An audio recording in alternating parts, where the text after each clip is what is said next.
Japan's volcanoes have produced some of the largest eruptions our Earth has ever seen.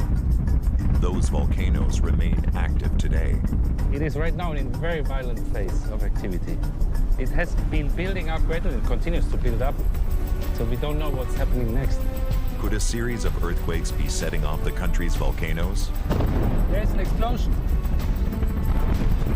Another one, yeah. And could lead to a massive eruption. Nature's power is our planet's most spectacular show.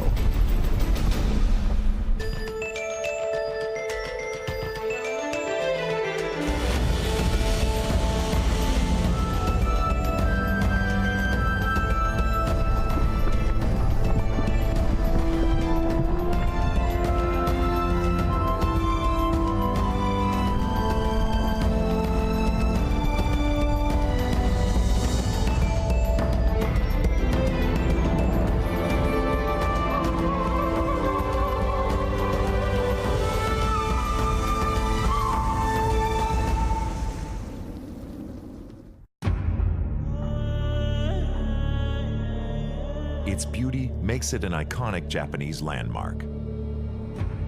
But its near-perfect symmetry belies its destructive nature. Mount Fuji is a stratovolcano. Its last major eruption was 300 years ago, but it is still active and one day will erupt again. It's a very appropriate symbol for this island nation. Japan is prone to violent earthquakes, and it has more than 100 active volcanoes. The country is spread over 3 major islands. Kyushu in the south is currently the most active. It has several massive volcanoes, including 2 that are considered to be among the world's top 5 most dangerous, Aso and Sakurajima. Both are serious threats to the island's population of 13 million. This is Sakurajima. It's located on the southern tip of Kyushu. Scientists pay close attention to this volcano, and for good reason. Sakurajima has produced a number of cataclysmic eruptions in the past few centuries. The last was in 1914. What's especially concerning is that it sits across a narrow strait from the city of Kagoshima and its 600,000 inhabitants. A major eruption would put the city and its people in serious danger.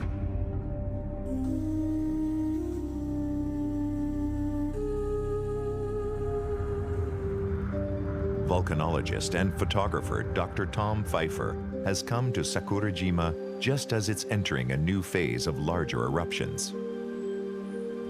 His timing is excellent. Just as he's driving into Kagoshima, Sakurajima erupts.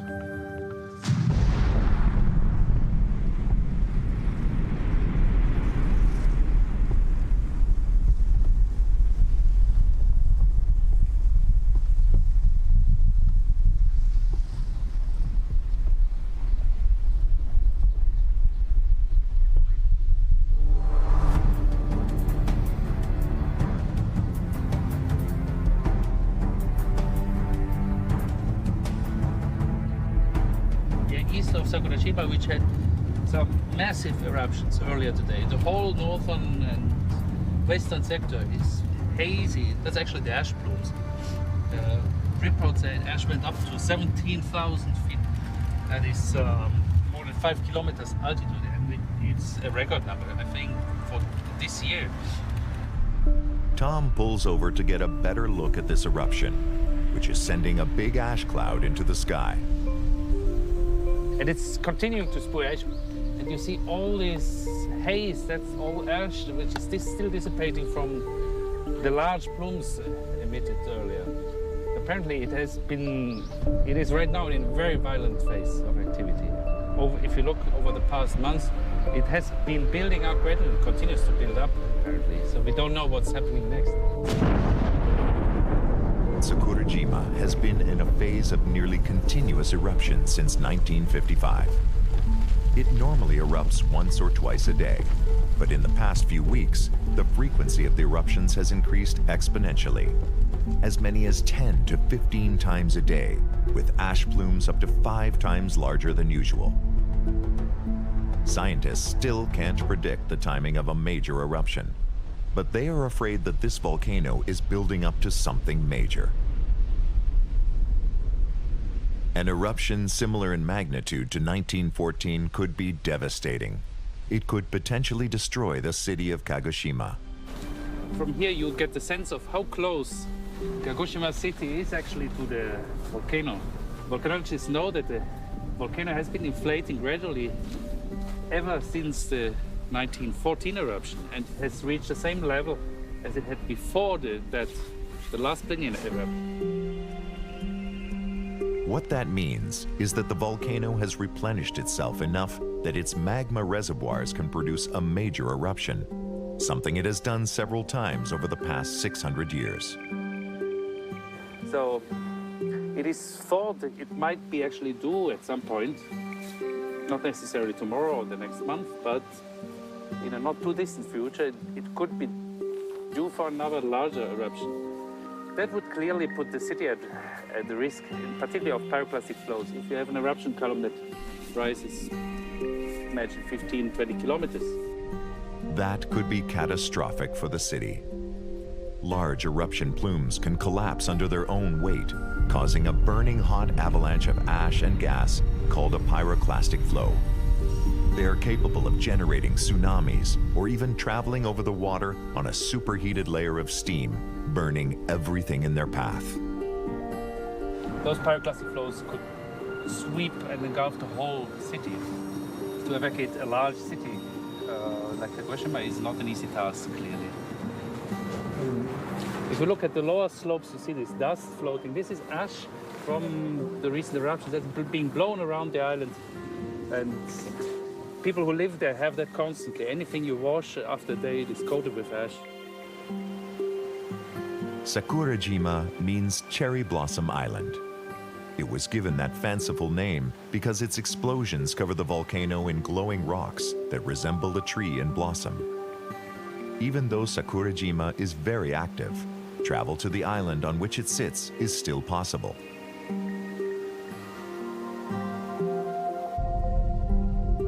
After Tom takes the ferry over, he'll be able to drive to the active Showa crater, which is on the far side.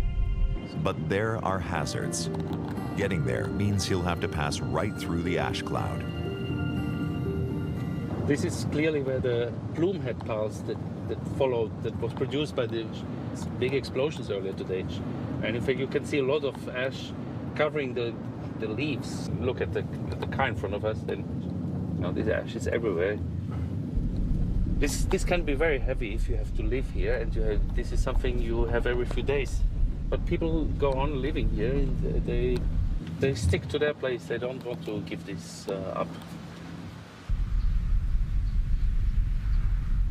This tour shop is as close to the volcano as Tom can get and still be safe. The area beyond it is off limits.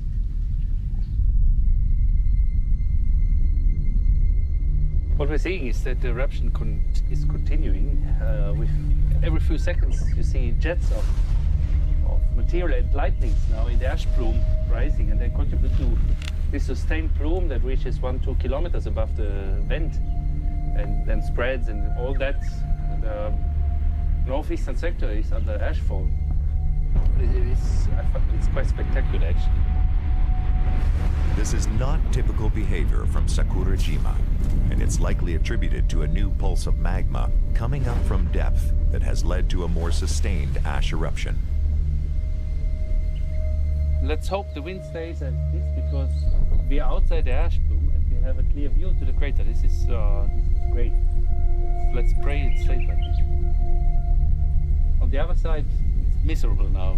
You have dust in the air and ash falling, and you have to be inside, lock the windows. If you're outside, you better wear a face mask.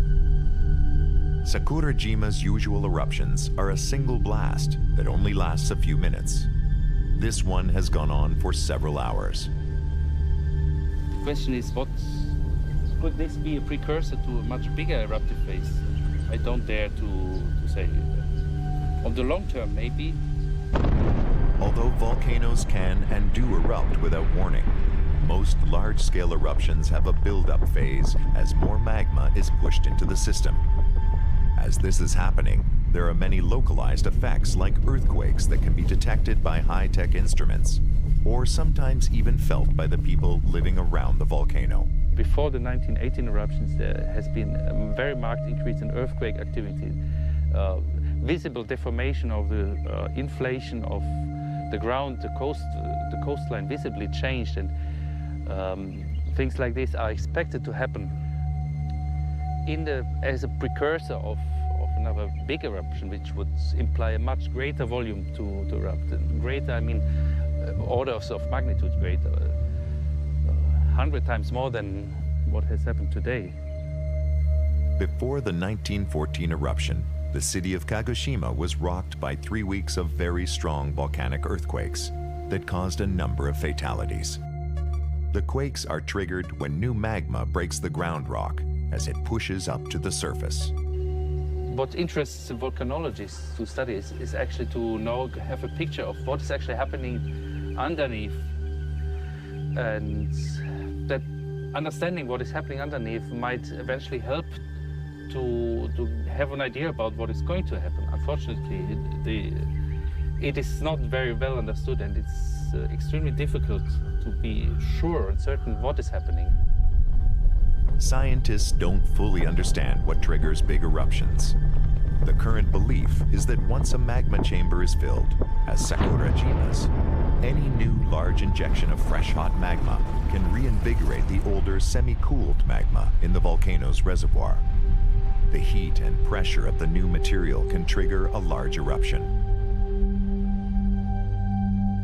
Eruptions are limited to the amount of eruptible magma within the underground reservoir. A big event can virtually empty that chamber. Right now, scientists believe Sakurajima's chamber has refilled to 90%, which makes a larger 1914 size eruption possible. Or it can erupt moderately like we are seeing here, gradually reducing the pressure within. That scenario could mean that a major eruption is less likely since the volcano can't build up enough pressure.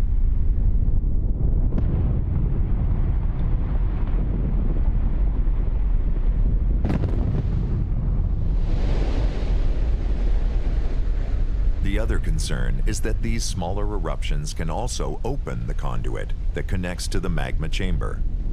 If that happens, the result is like popping the cork on a champagne bottle.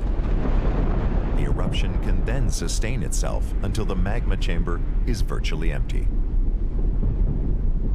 That scenario could happen quickly with very little advance warning.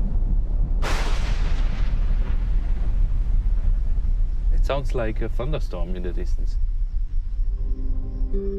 The activity is spectacular, but today at least is not the precursor to a larger eruption.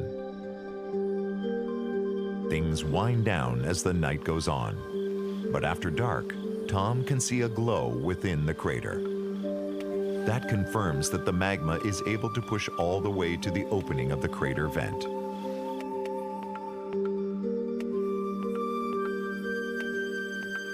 By morning, the ash emission has nearly stopped. It's not over.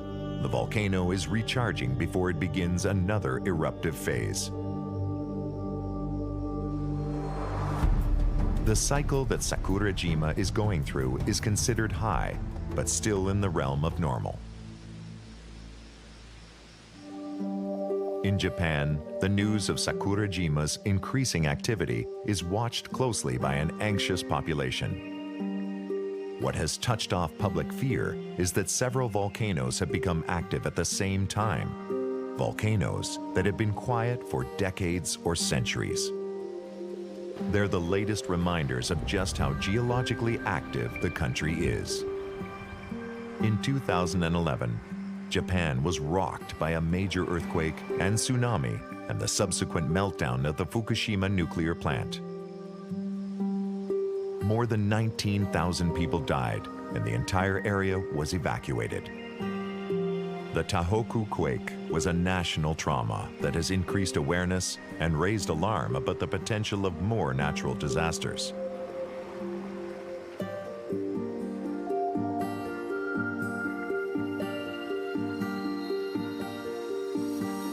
And in 2014, 50 people were killed when Mount Ontake erupted suddenly and without warning. The eruption sent a pyroclastic flow down the mountain, killing unsuspecting hikers. On top of that, Hakone, the volcano closest to Tokyo, has been raised to alert level 3 out of 5 after thousands of small earthquakes, and a sharp increase in heat was recorded at the summit. There are fears that it too may soon erupt. The Japanese media gives these stories prominent coverage. The population wants to know the government and its civil defense force have plans in place in case of another disaster. While Tom is exploring Sakurajima, a major eruption happens several hours south. Mount Shindake on the island of Kuchino-Arabujima erupts violently, sending a huge ash cloud into the sky and triggering a potentially dangerous pyroclastic flow. The eruption was caught on a government web camera, and it shows the sudden, horrifying nature of the explosion.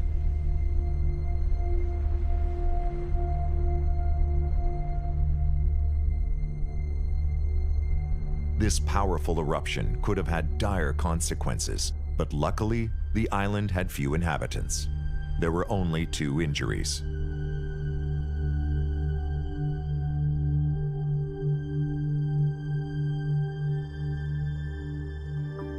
Eruptions of this magnitude are infrequent, so Tom has left Sakurajima and is traveling by ferry to Yakushima, the island directly across from the eruption.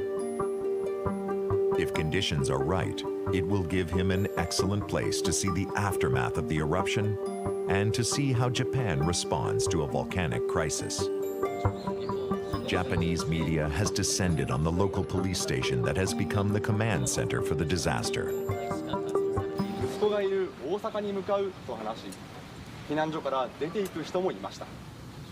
Yesterday, at about this time, a very large explosion occurred on the neighboring island of Kuchino-Arabujima. It was an incredible, large, unexpected explosion that forced the evacuation of the whole island.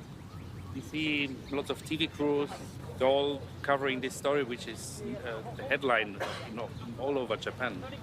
I bet nobody expected it to be that large. It produced an eruption column 9 kilometers high, which spread out, and at the base of the column, part of the ejected material immediately collapsed and caused a violent pyroclastic flow, which fortunately didn't go through exactly the populated area, it seems, but it was very close. It illustrates a bit the problem if you live on an active volcanic island. In case of a large eruption like the one yesterday, there are not many places you can go and hide.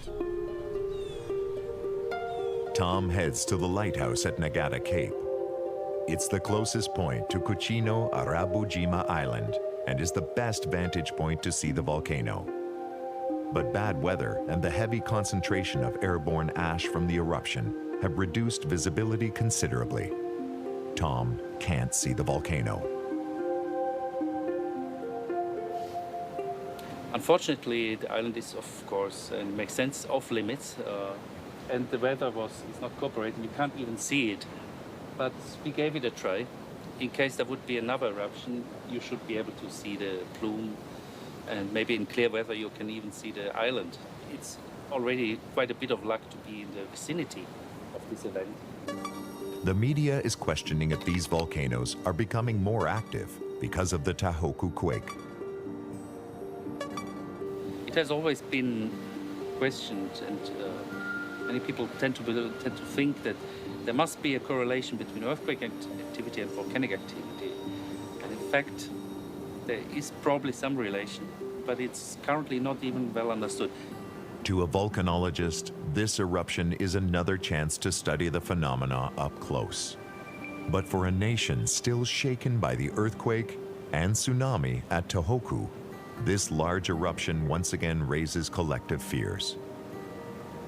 Japan is a very geologically active country. On a relatively small landmass, it has more than 100 active volcanoes. Japan's abundant earthquakes and volcanoes can be explained by the science of plate tectonics. The Earth's surface is broken up into just over a dozen large sections or plates. They are constantly moving at about the rate a fingernail grows. When two plates collide, the denser of the two is forced under the other and back into the Earth. The place where they meet is called a subduction zone.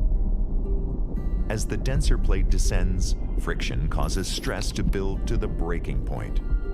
It slips suddenly, causing an earthquake, and sometimes a tsunami. As the denser subducting plate is forced downwards into the hot mantle, the water and sediments that are pulled down with it begin to boil off. This lowers the melting point, and the rock around begins to melt, creating magma. The more buoyant magma rises towards the surface. Japan is the result of a major subduction zone. You have to consider that it is only roughly 50 years that the whole concept of plate tectonics has been accepted, and it is still a science in really evolution. For now, it's a theory that scientists can test against. Right now, of course, each major earthquake, each volcanic eruption provides a new opportunity. You can test your previous models. You have a fresh case. As science advances and monitoring techniques, instruments become more refined, you have the ability to measure and detect more subtle changes that you would not able to see maybe 5 years ago as technology constantly improves. But it's not very easy to establish a rule to say we have a big earthquake, so for sure we will have volcanic eruptions. At this point, it is unlikely Mount Shindaki will erupt again. So Tom spends time observing how the emergency response team is handling the situation. Japan has been sharpening its skills when it comes to disaster response. Within hours of the eruption, the island was completely evacuated. By the end of the day, mobile command centers had been set up around the island to relay information back to their operation headquarters.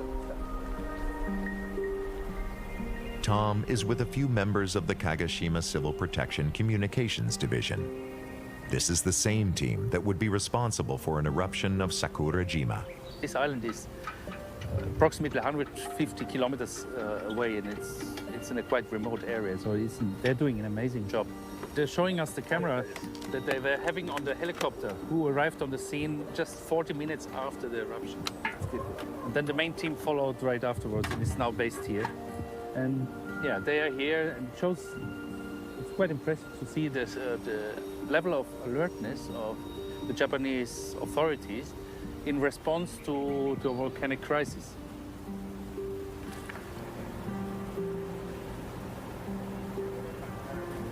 The teams are equipped to relay video and data in real time back to the command center in Kagoshima. All of this can be packed and loaded on a helicopter and be on site within an hour. Their vehicles are equipped with generators capable of powering a small village. This case was a small island with approximately 150 inhabitants. Now, you have to, of course, try to imagine what you would do in the case of an eruption at Sakurajima of that scale, where you have 700,000 people living in the city. The eruption was powerful. It will likely be rated a VEI 3 on the Volcanic Explosivity Index. The Civil Protection Force will remain in place for several weeks in case there is a secondary eruption. The response to this explosion was swift and effective. No lives were lost. It's another chance for this unit to hone its technique, because in Japan the question isn't will there be another eruption, but when. I think if any country is really preparing for worst case scenarios, a large explosion of Sakurajima, Japan is probably the best prepared on a global scale. Tom heads back to Kagoshima to explore a sleeping giant, so massive that its potential threat is almost impossible to comprehend. This is the explosive center of an ancient volcano, so massive that this entire area, including part of the city of Kagoshima and Sakurajima, are sitting above a giant magma chamber. Deep beneath the waters of Kagoshima Bay is a much bigger menace, the giant Aira caldera.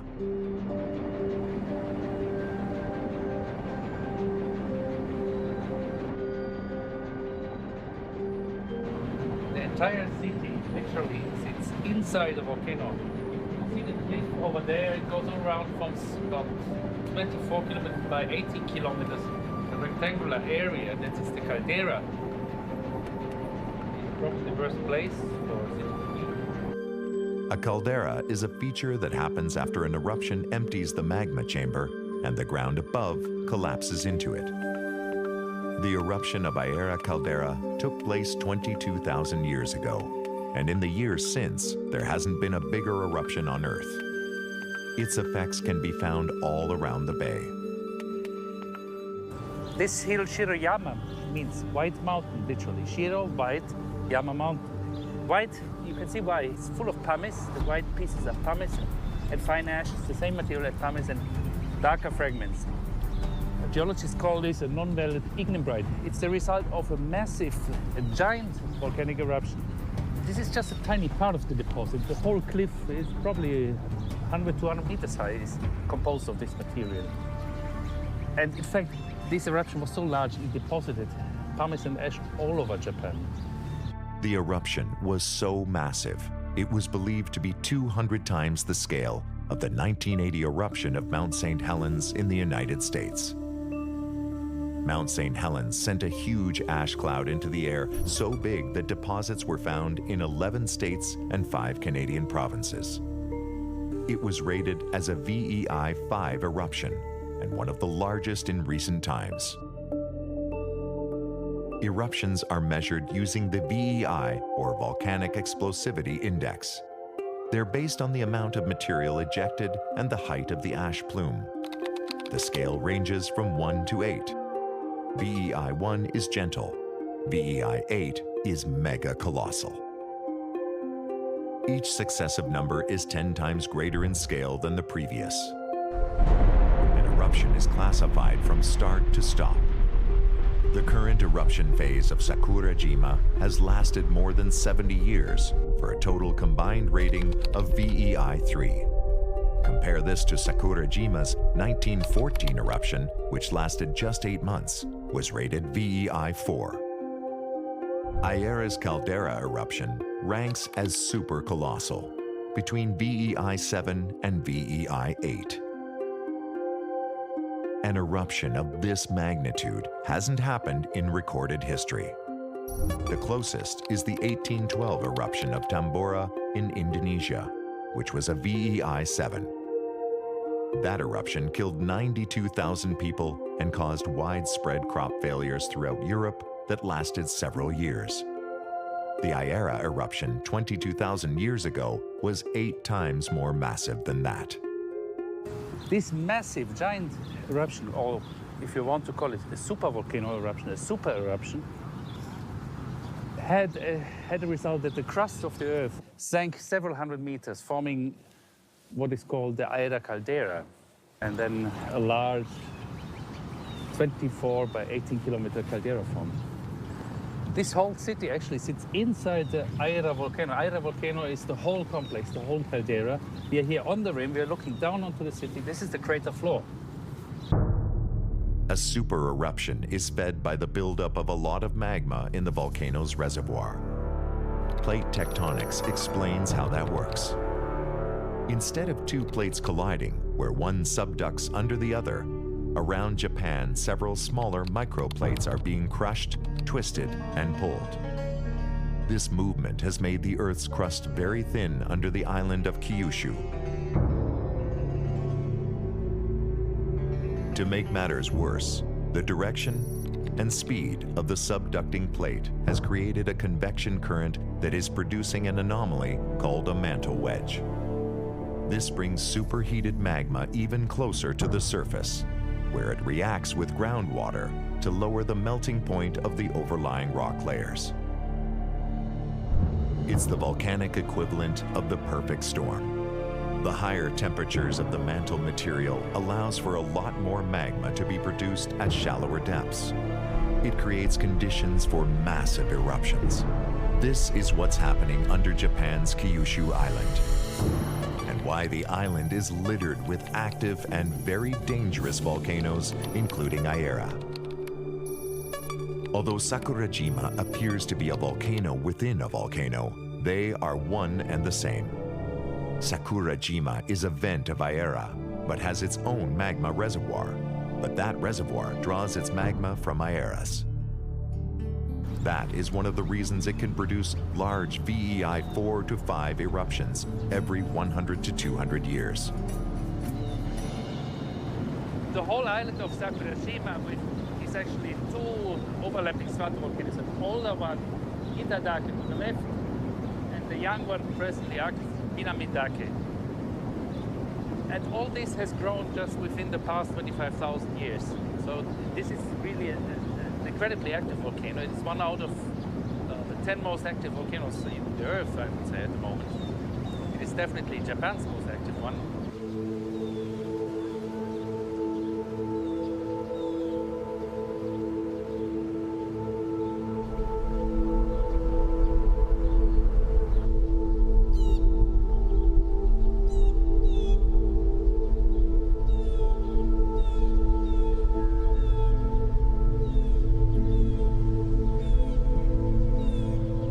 Scientists still don't fully understand what triggers a caldera eruption.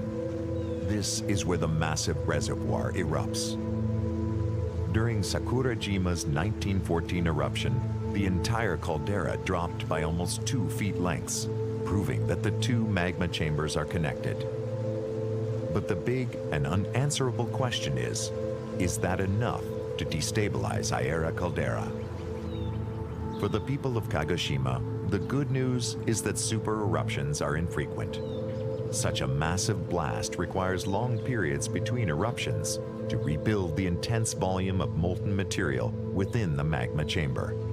That process takes many thousands of years. Over the past 300,000 years, there have been several massive caldera eruptions on the island of Kyushu at 20 to 40,000 year intervals. The volcano that is most likely to produce a caldera eruption and in a more advanced stage of recharging is Aso caldera. Aso caldera is not just bigger than Aira's, it's one of the biggest on the planet. It is ranked as one of the most dangerous volcanoes in the world. This caldera belongs to the XL class of calderas. There are not that many in the whole planet that have been active in the past few hundreds of thousands of years. And maybe you can count them in terms of dozens. Aso sits directly over the apex of the mantle wedge. Here, the crust is also the thinnest in Kyushu, and Aso has produced 4 large caldera eruptions. 3 of them happened within 30,000 years of each other. On a geological timescale, that is very close together. The last one was 90,000 years ago. Aso also contains a geological feature called a resurgent dome. This is where inflation from the magma chamber pushes the caldera floor upwards, indicating a charged magma chamber. It's estimated that the volume of new magma coming into Aso's reservoirs is so great that it is capable of producing a VEI 7 eruption every 10,000 years. It has been recharging for 90,000 years, so it's capable of something massive anytime. But over the past 20,000 years, its activity has been relatively small, and the impact of its eruptions has been localized.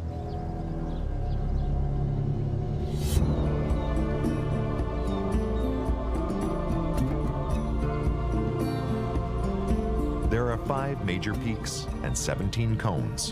One of them, Mount Nakadake, is still active.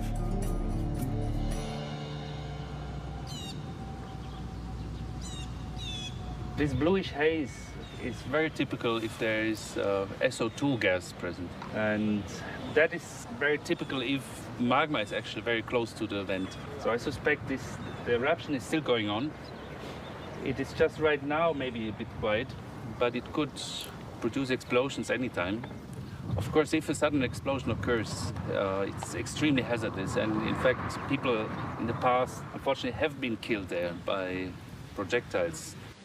The SO2, or sulfur dioxide gas, is toxic and an obvious danger. In fact, Asso has a history of small but deadly incidents. 2 people were killed in 1979 from a sudden explosion that caught everyone off guard. 11 others were injured when a rock crashed through the roof of a bomb-proof shelter. Tourists had been able to take a cable car to the crater, but that was suspended just over 2 years ago, when the volcano alert level was raised to 3. Tom is going to get a rare view. He has arranged special permission with government officials to visit the active crater. The current eruptive crater of Nakadake has 7 vents that have erupted in historical times. You can tell how active a volcano is by how quickly it builds new mass. Very large and extremely active volcano. Remember all this mountain with all these cones and so it's just the central part of the much larger complex, and it's only 90,000 years old, which is in geologic terms almost nothing. So for a volcano it's still a very young age. Wow, yeah, it's a very impressive crater. You have no idea when you're down there, it looks so flat and harmless, but this is actually something. Wow, yeah.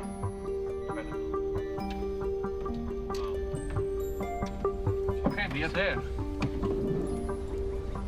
Yeah, it's impressive.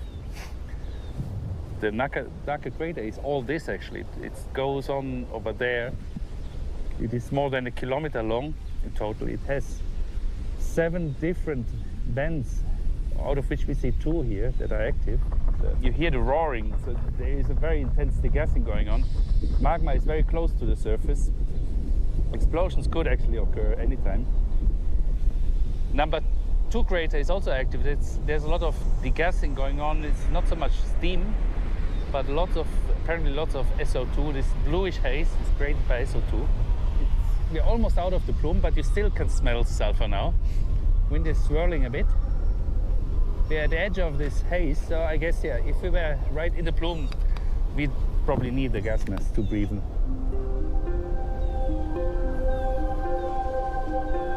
The gases coming off the plume are deadly. In 1997, 3 people were killed on this spot when they were overcome by the noxious gas. Nobody can predict whether it will just gradually calm down now in the coming weeks and months, or it might re-intensify. As a couple of months ago, you could almost see constant strombolian activity, at least from the webcam. I wasn't here, of course. So you would have seen incandescent pieces of lava being ejected, and they've piled up to form that cone. Up until recently, the crater contained a lake, but the water boiled off because of the extreme heat. Water from the surrounding hill drains into the crater, making this volcano unpredictable. I find this is extremely impressive. The contrast couldn't be... There's an explosion! Explosion! This is a maybe phreatomagmatic explosion. See ash jets. The eruption is a result of groundwater coming into contact with hot magma. It flashes to steam. As a gas, it expands to more than 1,200 times its volume in a sudden explosion. Much of the plume is water vapor. You could probably see stones being ejected. This was a very small one, but it's... Well, that was fantastic. Another one, yeah.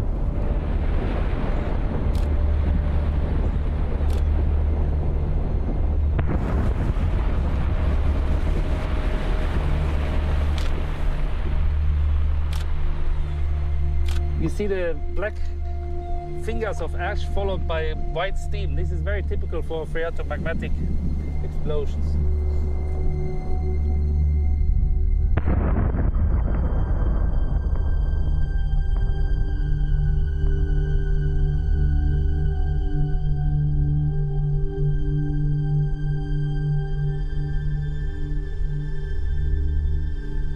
Easy to be killed here. If this volcano was not monitored and there was free access, you would have 100 people, hundreds of people maybe, on a good day, walking around here.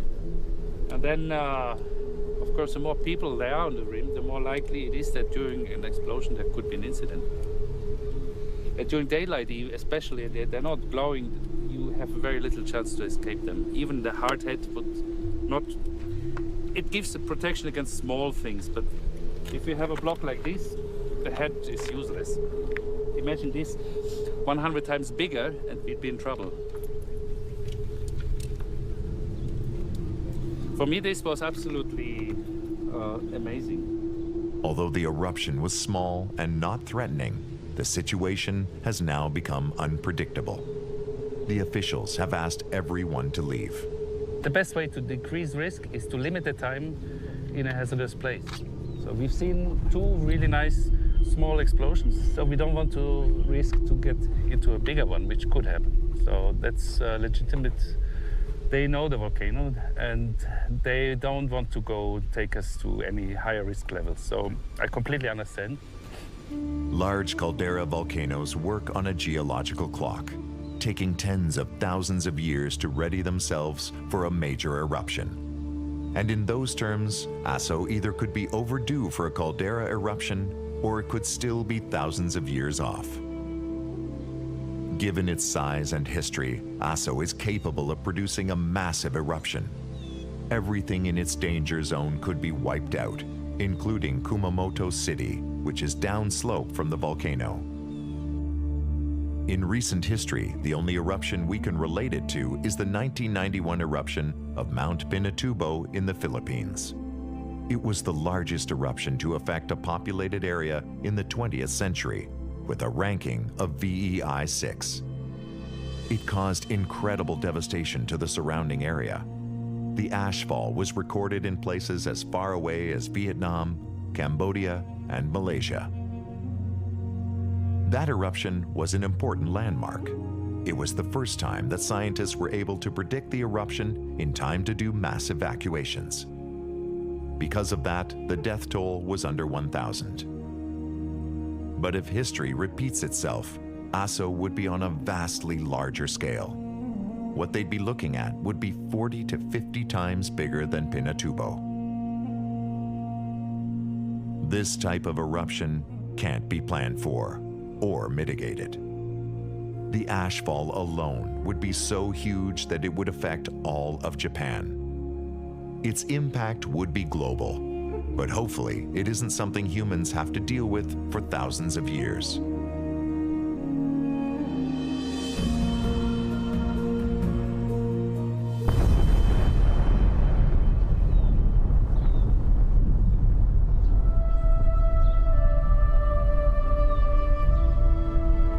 Back at Sakurajima, that volcano's explosive activity has continued to ramp up. 5 to 10 years ago, it was maybe an average of 1 eruption, 2, maybe on a good day, there were 2 per day. There has been a clear increase over the past years, though, so it is not unusual now to have maybe up to 10 during phases of elevated activity. It's likely that Sakurajima is building to a larger eruption, and that could mean something in the range of a VEI 4 or VEI 5 eruption in the not-too-distant future. This year alone has produced more explosions than last year combined, and we are only in May. Nobody can predict what the volcano is going to do, but be maybe a long-term precursor to a major phase of activity again.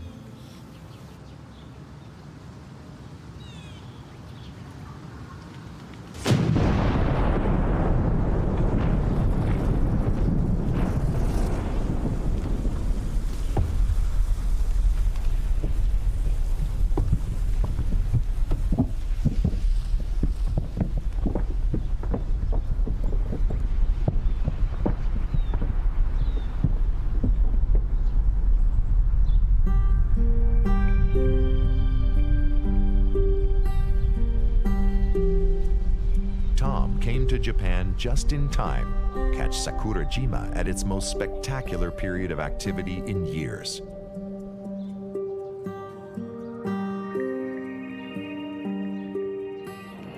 Sakurajima has put on a great show for us. We've seen tremendous explosions, small and large. We have this beautiful mood over the bay with shipping, with the fishing boats. I've never seen Sakurajima so active before.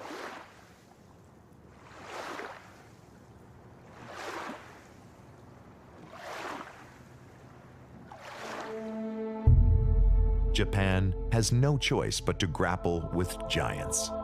From the seafloor to its tallest peaks, the country is at the mercy of the most elemental geological forces. These forces have created an environment of staggering beauty, but they've also caused devastating disasters. Science is still on a steep learning curve when it comes to volcanoes. But with each new eruption, they are beginning to understand the incredibly complex forces that are at work beneath our Earth's surface.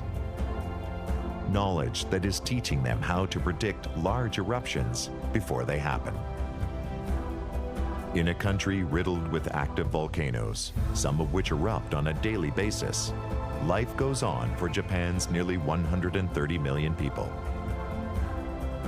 What else can be done in the face of such powerful forces except watch and wait and hope that we learn what we need to before our geological time runs out?